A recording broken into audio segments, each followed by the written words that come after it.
মোহাম্মদ রাশিক শাহরির আপনি লিখেছেন আইডি থেকে, এশার নামাজের জামাতের সময়ের ভিন্নতার কারণে এক জায়গায় নামাজ পড়ার পর অন্য জায়গায় আজান শোনা যায়, দুই আজানের কি জবাব দিতে হবে? দুটি আজান যদি শোনা যায়, আপনি প্রথমে যেটা শুনছেন সেটার জবাব দিবেন এবং সেটার জবাব দিয়ে আপনি যদি শেষ করেন, এর মধ্যে বা শেষ করার আগেই যদি আরেকটা আজানের শুরু হয়ে যায়, তো আপনি যেটা শুরু করেছেন সেটার জবাব দিয়ে শেষ করবেন, এটাই আপনার জন্য যথেষ্ট ইনশাআল্লাহ। আপনি যদি আরও কোনো আজানের জবাব দিতে চান বা আরও কোনো আজান শুনতে পান এর পরে এবং সেগুলোরও জবাব আপনি দিতে চান, দিতে পারেন, কোনো অসুবিধা নেই। এটা হলো মৌখিক জবাব। উগ্র হিন্দুত্ববাদ বাংলাদেশে ভয়াবহ আকার ধারণ করেছে। হিন্দুদের এক ধর্মগুরুকে জামিন না দেয়াকে কেন্দ্র করে তারা নজিরবিহীন তাণ্ডব চালিয়েছে, এমনকি একজন তরুণ আইনজীবীকে কুপিয়ে হত্যা করেছে। এই ধরনের পরিস্থিতিতে আমাদের করণীয় কি? দেখুন, আমাদের সমাজে দিন যত যাচ্ছে ততই এ ধরনের সমস্যাগুলো প্রকট থেকে প্রকটতর হয়ে উঠছে। জয় শ্রীরাম পর্যন্ত এই তাণ্ডব যারা চালিয়েছে তাদের মুখে শোনা গেছে, অথচ ভারতের এটা বিজেপি এবং আরএসএসের রাজনৈতিক স্লোগান হিসাবে বিবেচিত এবং খোদ ভারতের মধ্যে স্লোগান নিয়ে বিতর্ক রয়েছে।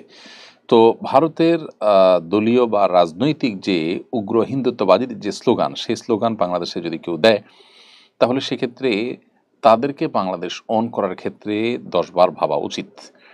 সেই সাথে যে চিন্ময় দাসকে জামিন না দেওয়ার কারণে তাণ্ডব চালানো হয়েছে, সেটা রীতিমতো আদালত অবমাননার শামিল বলে আমরা মনে করি। কারণ আইনের প্রতি তাদের বা আদালতের প্রতি ন্যূনতম আস্থা থাকলে তারা এত বড় একটা জঘন্য কর্ম দিন দুপুরে আদালতের মধ্যে করার কথা নয়। এর আগে বিভিন্ন মসজিদে এবং আরও বিভিন্ন জায়গায় ইসকনের এ সমস্ত অনুসারীদের হামলা এবং আক্রমণ করার দুঃসাহস দেখানোর ঘটনাও কিন্তু ঘটেছে।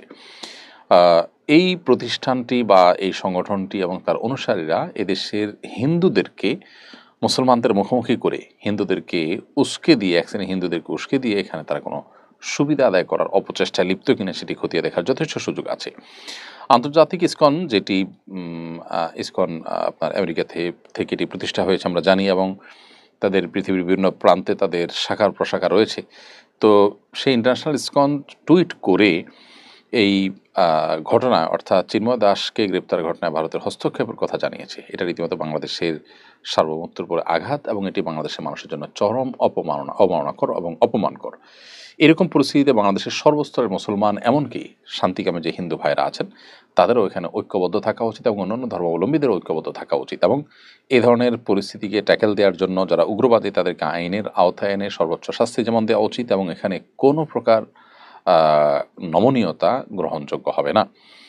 কারণ এই সামান্য কয়েকজন মানুষ তারা যখন উগ্রবাদের সাথে জড়িয়ে যাচ্ছে, তারা যখন সন্ত্রাসের সাথে জড়িয়ে যাচ্ছে, তারা যখন নানাভাবে হুমকি ধামকি দিচ্ছে আমাদের দেশের সাম্প্রদায়িক সম্প্রীতির যে উজ্জ্বল ঐতিহ্য আছে সেটাকে যে কালিমা লেপনের চেষ্টা করছে, এটার ব্যাপারে আমাদের সজাগ থাকতে হবে এবং এদেরকে কঠোর হস্তে দমন করতে হবে। অন্যান্য হিন্দু ভাই বোন যারা শান্তিপূর্ণভাবে সহাবস্থান করছে আমাদের সাথে, তাদের প্রতি শরিয়া দৃষ্টিকোণ থেকে একজন মুসলমান হিসেবে আমাদের যে শান্তিপূর্ণ সহাবস্থানকারী অন্য ধর্মাবলম্বীদের প্রতি সদাচরণ করার নির্দেশ রয়েছে আল্লাহ সুবহানাহু ওয়া তাআলার তরফ থেকে, সেটি অবশ্যই যথারীতি বলবৎ আমাদের থাকা উচিত।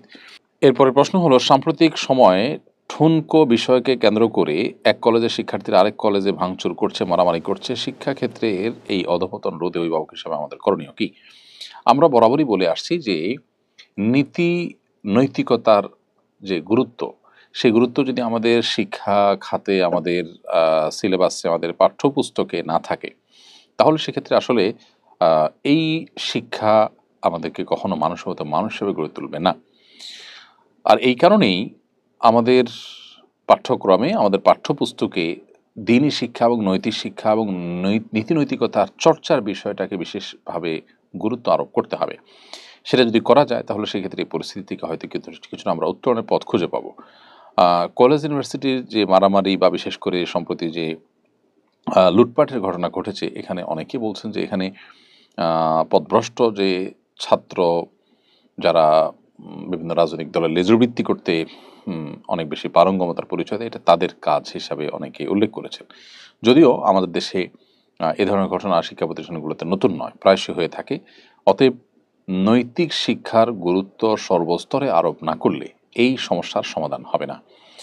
কোরআন এবং নবী সাল্লাল্লাহু আলাইহি সাল্লামের সিরাতের চর্চা আমাদের মধ্যে বাড়াতে হবে। আল্লাহ তাআলা আমাদের সবাইকে সেই তৌফিক দান করুন। এমডি আবু বকর সিদ্দিক আপনি লিখেছেন, নেভি জাহাজে সিগারেট দেয়া হয়, না নেওয়ারও সুযোগ নেই, সিগারেট বিক্রি করে টাকা নিলে কি বৈধ হবে?